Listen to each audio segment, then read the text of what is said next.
This is Phantom Power.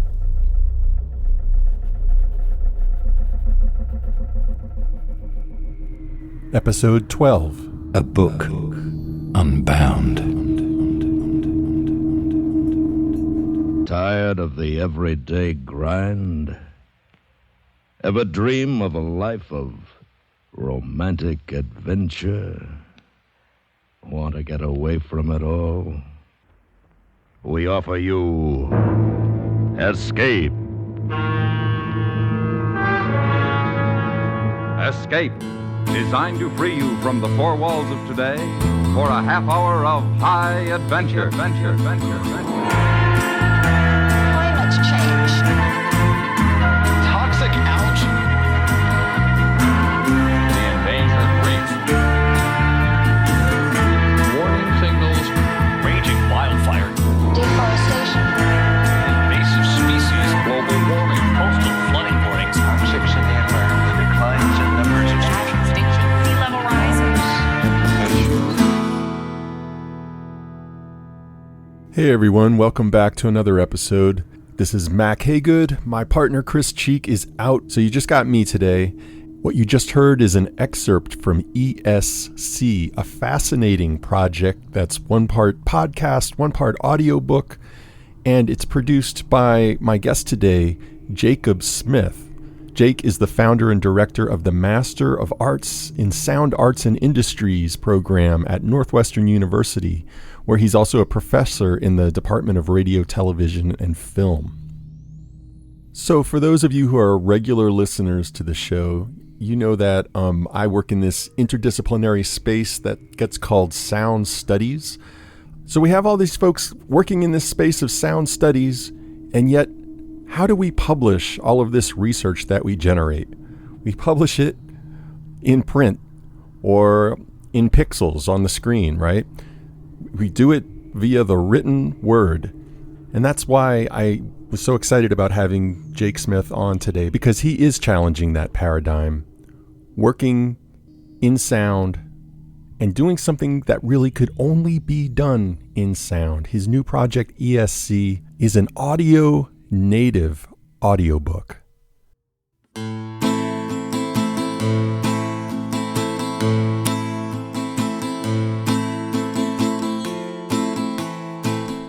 So what do I mean by that? So basically, this is a book-length critical reading of a CBS radio drama from the 1940s and 50s called Escape. But instead of just reading about the radio drama, we actually hear the radio drama itself. And through Jake's excellent production techniques, we also hear his criticism, and we hear these sounds sort of mashed up against the work of contemporary sound artists.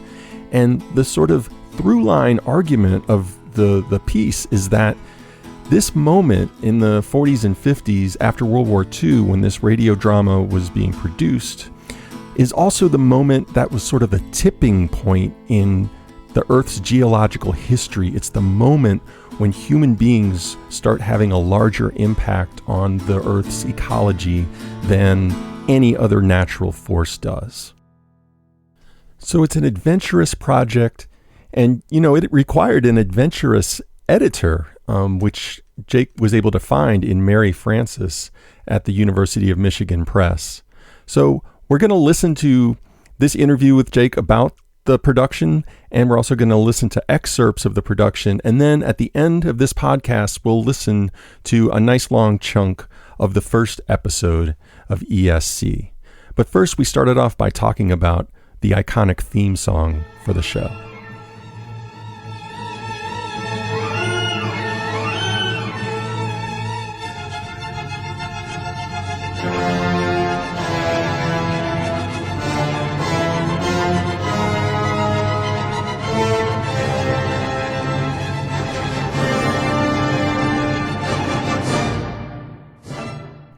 So first of all, I can't take credit for writing the theme song. That's Mussorgsky's Night on Bald Mountain. Oh, right. Okay. It's the theme song to the show Escape. Okay. But when I was doing the proof of concept, so, I'd had these conversations with Mary, like maybe maybe it could just be audio. Maybe I could just make this argument in sound. And instead of just having a few clips, maybe I could really weave my discussion into actually, like, kind of listening to the episode and to the story. It would be kind of like a DVD commentary, but with my commentary just kind of woven into the audio itself and bringing in work by these other amazing sound artists, etc. So Mary was like, okay, well, let's just try it. Do a proof of concept, do one episode and see if it works. And at that point, I totally panicked. Like, this could not work at all. Conceptually, this might work. And so one of the first things I decided to do was make a theme song. And so maybe I could make my own version of the Escape theme. But again, this is the very early stages, and I'm thinking, this might not work at all. That maybe this is a terrible idea. But I sat down with my guitar. Okay, I'll learn the song. Let's see if this will work. I have no idea if this will translate into something that I could make. But I had this great omen, which is I sat down, okay, let's see, and played the opening theme from Escape, and it was A minor.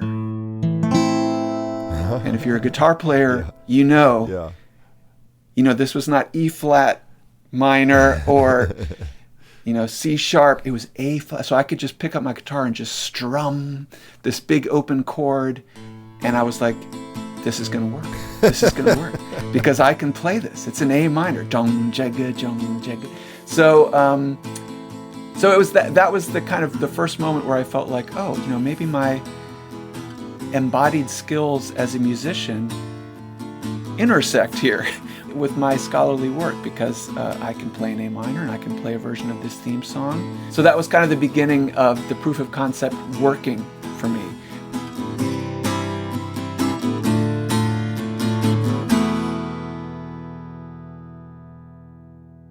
Like you, I was a musician and recorded music for many years, playing in bands and touring around in a van and making records, making some really bad music videos.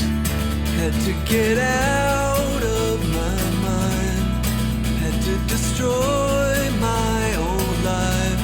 I lived it too long, I lived it too long. Had to be sure. And that had ended up being something that was, kind of disconnected from my academic work. I still wrote about music and sound and voice, but any recording or musical performance that I did was something kind of separate and different. It had its own little separate section on my CV. At the end of my CV, there's something like additional professional work, and would list all the, kind of musical things I did, but it didn't really live with the other stuff. It didn't count as a publication. But so it ended up being really exciting for me to try to recombine those, to think about how working with sound editing my own vocal performance might be woven back into the spectrum of my academic work. The radio drama series Escape ran on the CBS radio network between 1947 and 1954. Escape was an anthology drama, which meant there was a new original story for each episode, and it's earned a place among the pantheon of shows that are considered to be classics of the golden age of American radio. And so when it came time to do a new project, what I decided I really wanted to do was to bring eco-criticism into sound studies, or to explore how might those things live together. What might sound studies bring to eco-criticism? What might eco-criticism bring to sound studies? And one way that I found that those two things met was around the concept of the Anthropocene. Scientists and environmental critics differ about when the Anthropocene begins, but many see a decisive shift occurring immediately following World War II.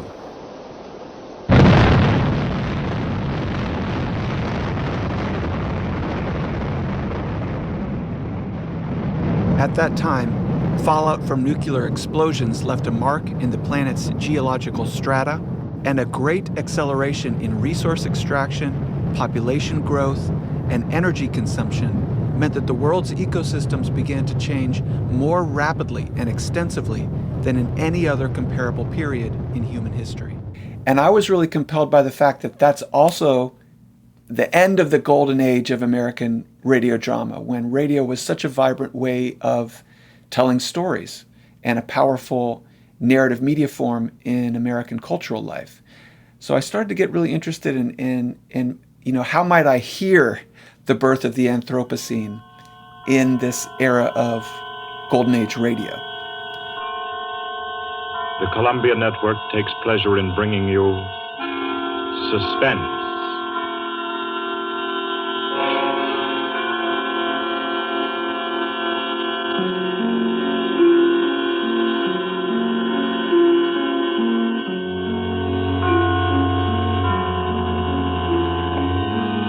Suspense, Columbia's parade of outstanding thrillers, produced and directed by William Spear and scored by Bernard Herrmann. The notable melodramas from stage and screen, fiction and radio, presented each week to bring you to the edge of your chair, to keep you in suspense. So I'm listening to lots and lots of golden age radio, partly inspired by my colleague Neil Verma's work, partly inspired by this sense that it's a time that's coinciding with the birth of the Anthropocene. But at the same time, I'm listening to all this wonderful work by contemporary sound artists working in the area of field recording, using digital tools to go out into the world, allowing us to listen to the natural world in a really dramatic new way.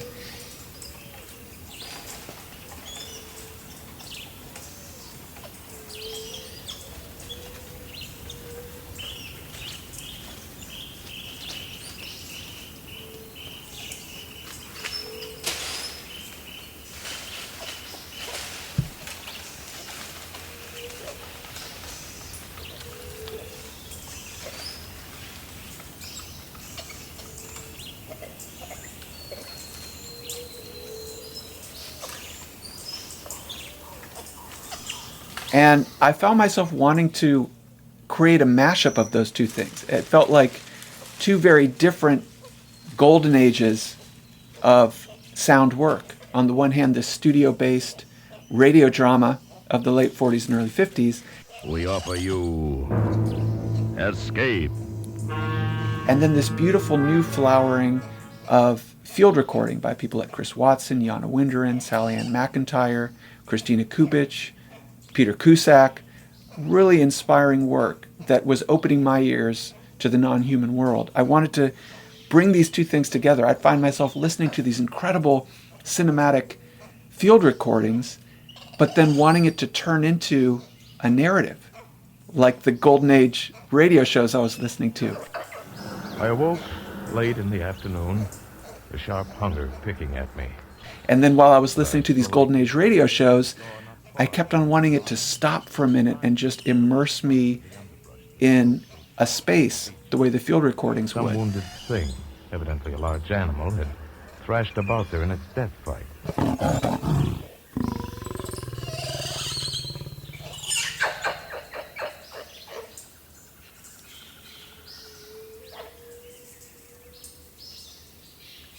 So in each episode, I tried to leave a lot of space for sound, to let the work of sound artists speak for itself, or to let that kind of interesting mashup of post-war adventure storytelling collide with field recordings to create a very different kind of emotional experience. So I found myself reimagining the argument in all kinds of ways in the process of doing it in sound. And I also found that the emotional element of the argument would come out in all kinds of different ways. You know, it starts to become much more of a musical experience. And for me, at least, that meant a more emotional kind of experience. So it just really changed the process of writing for me.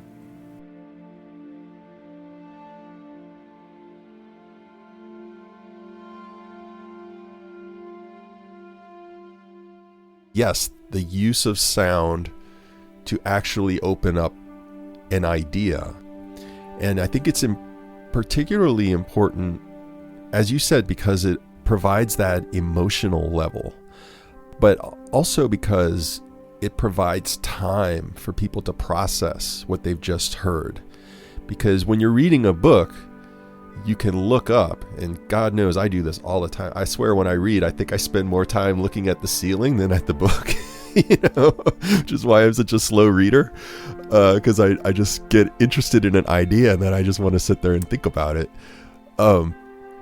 And, the podcast, if you're just talking the whole time, you're not providing anyone time to do that kind of, to make their own contribution to the conversation in their head. Yeah, I think that was one of the biggest things I learned in the process of working on ESC, was that kind of temporality, very different from writing, where it's just kind of one idea after the other. I really started to feel the places where I needed to slow down and leave some space or bring in sound to give the listener room to, digest or think about an idea. And that was one thing that for me was really beautiful about engaging so closely with these golden age radio narratives, because those guys really knew what they were doing. Yeah. And the temporality, they're like 30-minute, really tight 30-minute narratives. And at just the moment where you need to catch a breath, there'll be this little beautiful little 3-second musical riff. Will the member who drew the ace of clubs come to my office for his instructions?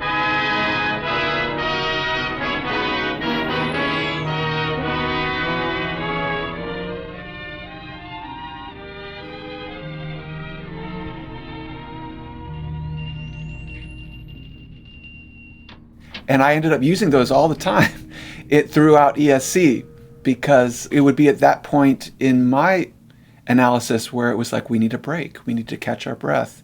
So just the rhythm and the temporality of making an argument in sound felt different and could move more into music or into ambiance. And I really loved those transitions. Yeah, and that's something I really like about your podcast, is that those little musical breaks or sonic breaks, sometimes you made them, sometimes a sound artist made them in the past decade, sometimes they come from decades in the past. And so there are all these different textures of those pauses, which I find is super rich and sonically just stimulating. That's one thing I've really learned from Neil Verma, because he's really showed me how one of the exciting things about sound studies now is starting to think across sounds and get a broader sense of the history of audio work. It's kind of only now in some ways that we're able to line up these different traditions of sound art and sound work in a way that, say, filmmakers have been doing for a long time.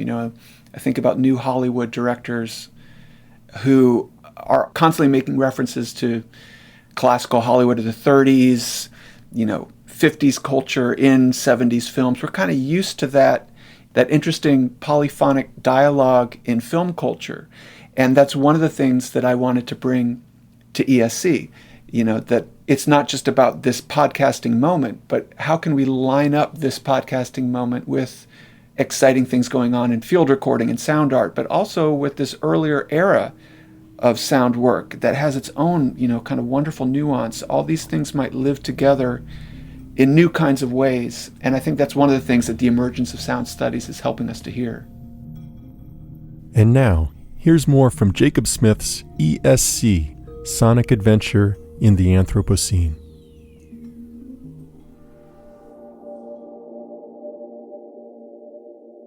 Let's get started with one of the most popular stories told on Escape, which begins like this. Tonight, we escape to a lonely lighthouse off the steaming jungle coast of French Guiana, and a nightmare world of terror and violence, as we bring you again, in response to hundreds of requests, 3 Skeleton Key, starring Vincent Price. This is the opening of Escape's adaptation of Georges Gustave Tuduz's short story, Three Skeleton Key.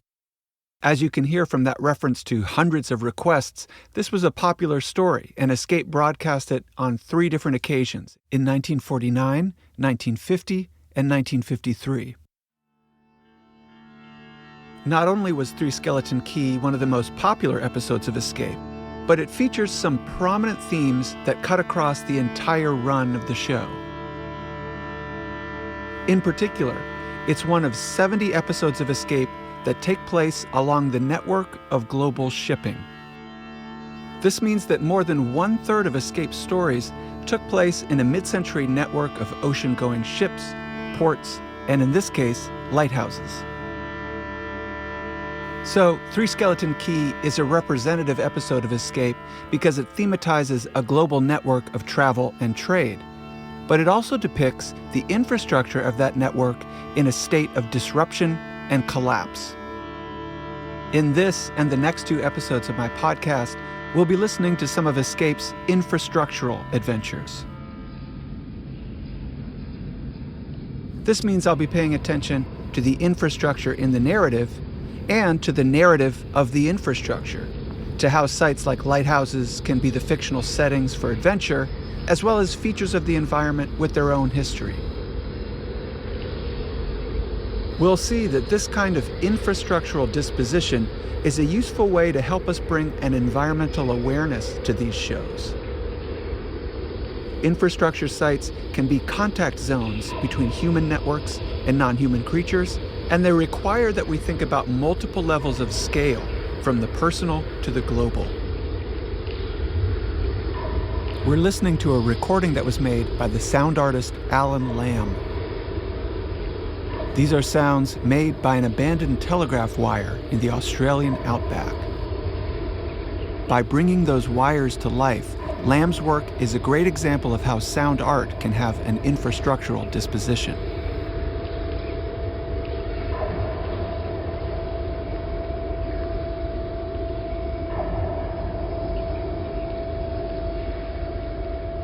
At the start of Three Skeleton Key, we meet Jean, played by Vincent Price.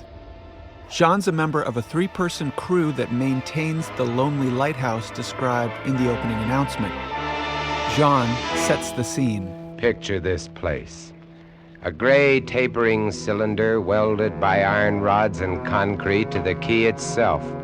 A bare black rock, 150 feet long, maybe 40 wide. That's at low tide. At high tide, just the lighthouse, rising 110 feet straight up out of the ocean. Set in the base of the light was a watertight bronze door, and in you went, and up. Yes, up and round, past the tanks of oil and the coils of rope, casks of wicks, racks of lanterns, sacks of spuds and cartons and cans, and up, round and round. Over the light storeroom was the food storeroom, and over the food storeroom was the bunk room where the 3 of us slept. And over the bunk room... This opening sequence establishes the broadcast as what Nicole Starselski calls a nodal narrative. That's a story that takes place within the node of an infrastructural network, like this lighthouse. The lighthouse was an essential node in the network of international shipping, and Jean explains that his lighthouse exists to warn ships away from dangerous submerged reefs. Lighthouses like Jean's proliferated in the second half of the 19th century with the rise of steam-powered shipping and increased calls for coastal aids to navigation.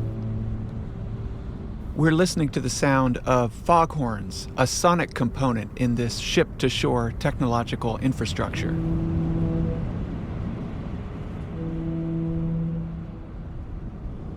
The construction of lighthouses on the bare rock of an exposed coast required sophisticated tools and new engineering techniques, and they were recognized as a stunning technological achievement comparable to the great suspension bridges, railways, and early skyscrapers of the era. France's coastal light technology was considered to be the gold standard at this time, which makes it fitting that Three Skeleton Key is set in a French lighthouse.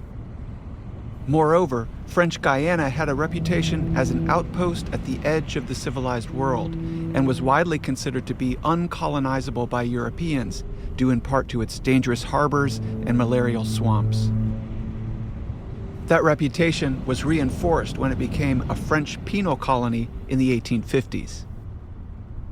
That history is referenced in Toulouse's story when we learn that the name Three Skeleton Key refers to 3 convicts who escaped from the penal colony only to die of hunger on the rocks. When they were discovered, all that remained of them was their bones, picked clean by the birds.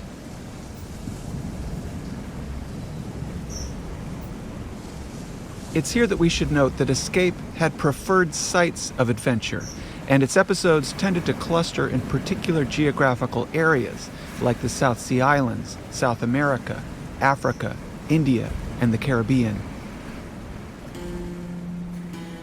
This is a reminder that the years when Escape was on the air coincide not only with the golden age of radio and the dawn of the Anthropocene, but with the period of decolonization. And whatever else it might be, the show is an archive of sensibilities shaped by Western imperialism, colonial and corporate exploitation, racism, and white male heterosexual fantasy. So listening adventurously to Escape will require a post-colonial as well as an eco-critical ear.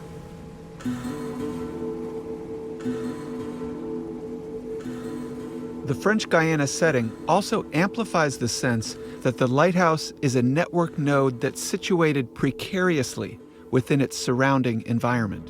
And all about it, the churning water, gray-green, scum-dappled, warm as soup, and swarming with gigantic bat-like devilfish, great violet schools of Portuguese man-o'-war, and yes, sharks, the big ones, the 15-footers.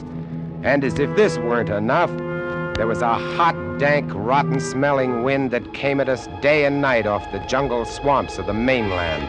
A wind that smelled like death.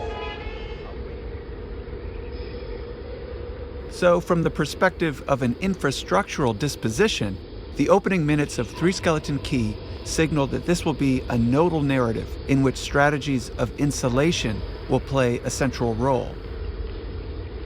In other words, this is going to be a drama about a struggle to keep the lighthouse separate from its surrounding environment, to stabilize the steady flow of traffic through the global shipping network.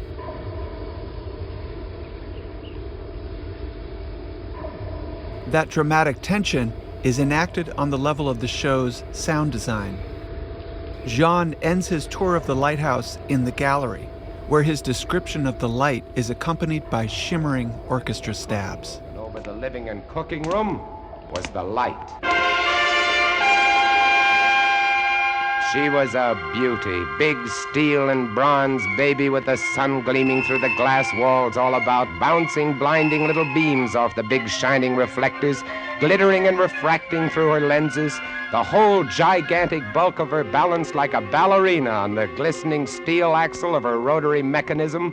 She was a sweetheart of a light.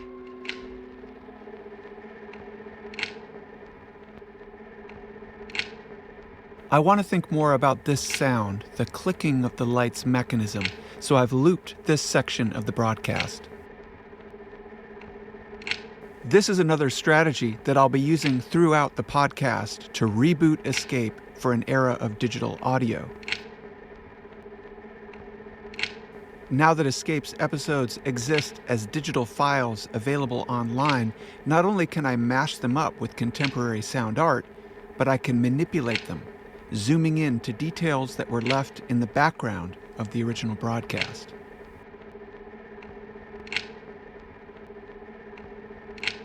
The sound of the steady, regular clicking of the light in operation is what Roland Barthes might call a rustle, the sound of the good functioning of a machine. It's happy machines that rustle, Barthes writes. Like the purr of a well-tuned engine, the clicking of the light provides a reassuring sign of multiple parts in coordinated motion, the smooth working of a complex, integrated mechanical system.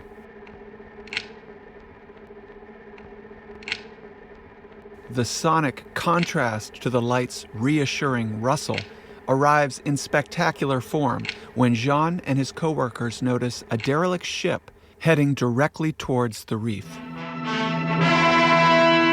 A three-master, a big one, about a half-mile off and coming down out of the north-northwest, coming straight for us. You must understand, our light was where it was for a very good reason. Dangerous submerged reefs surrounded us and ships kept clear. But this one, this sailing vessel, was coming straight on. Once the ship gets close enough to observe with binoculars, the men are horrified at what they discover. I had to focus, and then my breath froze in my throat.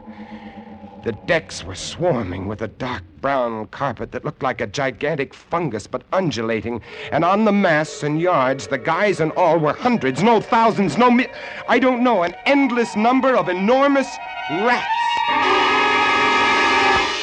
The ship crashes against the reef, and the mass of hungry rats encircle and engulf the lighthouse. Look! See them? No. Oh, yes, I do. Up at the other end of the rock. Look at them. Millions. They smell us. Here they come. Close the door. Can't it stop? Here. Let me. Oh, move. You move. Heave. Made it. This non-human multitude is a showcase for stunning sound effects. The squealing rats were created in the studio by rubbing wet corks on a sheet of glass. The sound effects of the show were admired by radio professionals as well as audiences, as indicated by this announcement at the end of the episode. Sound effects on Three Skeleton Key, created by Cliff Thorsness and executed today by Mr. Thorsness, Gus Bays, and Jack Sixsmith, have been awarded the Best of the Year by Radio and Television Life magazine.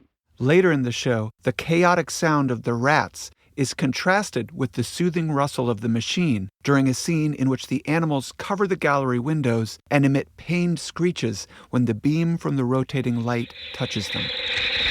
The light drove them mad as she swung slowly and smoothly about. She blinded them in the fierce stabbing bar of light, moving continually about, ever turning, ever touching, ever moving around and around, and they twitching and shuddering, eyes flaming when they were struck by the light. The bright light moving, and behind on the dark side of the room, so close, I dared not turn my back, but you cannot help turning your back when you're in a room made of glass. On the dark side of the room, you could not see them, but only their eyes. Thousands of points of blank red light, blinking and twinkling like the stars of hell. The dissonant harmony of rustle and squeak is the sonic representation of the tension between infrastructure and environment that structures the story. Remember that one of my goals is to concretize the abstract spaces of Escape's adventures. I've already added some concrete details about the lighthouse to ground it in a history of French colonialism and modern engineering. What might happen if we learned some more concrete details about the rats?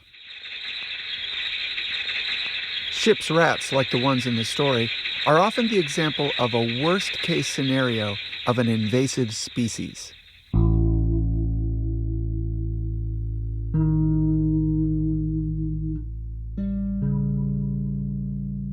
One famous account of the devastating impact that ship's rats can have on a fragile island ecosystem concerns a small volcanic island northeast of Australia. In June of 1918, a ship called the SS Macombo struck a reef off of Lord Howe Island, and rats from the ship scurried ashore, causing an immediate and drastic reduction in bird life on the island. Within 3 years of the rats' arrival, 5 species of endemic forest birds had become extinct. In 1921, a resident of the island wrote that just 2 years earlier, the forests of Lord Howe Island were joyous with the notes of myriad birds, large and small and of many kinds.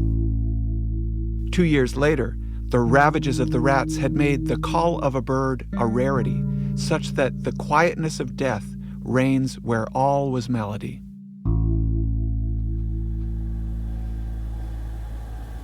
Sally Ann McIntyre is a sound artist whose work addresses the issue of extinction. This is the holotype of the Lord Howe swamp hen, extinct. There are two skins of this bird in existence, one here at the Natural History Museum in Vienna and one in Liverpool at the World Museum. There are also several paintings and some subfossil bones. McIntyre goes to museums and makes recordings of specimens of extinct birds, like this Lord Howe Island swamp hen. The eerie silence of these stuffed birds is a powerful way to draw our attention to the irrevocable loss of extinction.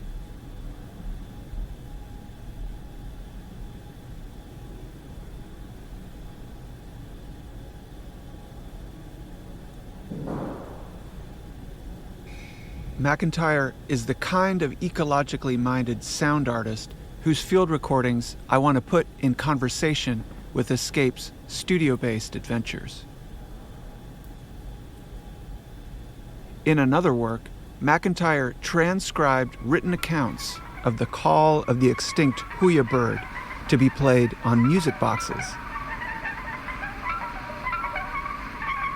She then played back these ghostly sounds in the bird's original habitat.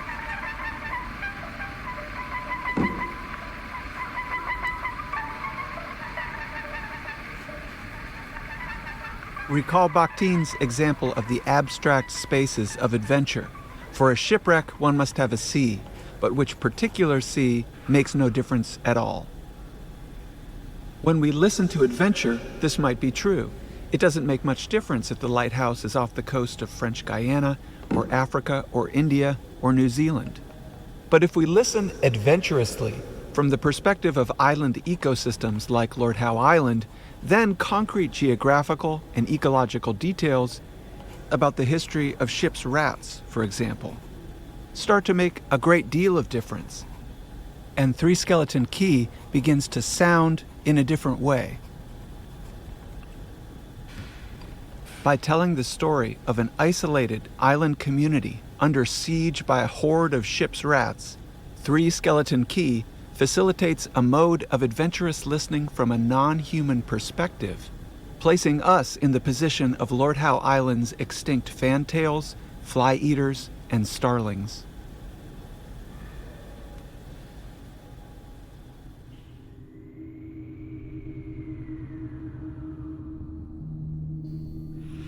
And that's it for this episode of Phantom Power. To hear ESC in its entirety, head over to the University of Michigan website. The link is in the show notes for this podcast and on our website, where, as always, you can learn more about Phantom Power and find transcripts and links to the things we talked about, and also find previous episodes of our show. It's at phantompod.org. You can also subscribe to our show there or wherever you get your podcasts. We'd love it if you'd rate and review us in Apple Podcasts, and you can also find out about us on Facebook and Twitter. Today's show was edited by Craig Ely, with music by Jake Smith's band, The Mysteries of Life, and Blue Dot Sessions. Thanks to our intern, Gina Moravec. Phantom Power is produced with support from the Robert H. and Nancy J. Blaney Endowment, the Miami University Humanities Center, and the National Endowment for the Humanities.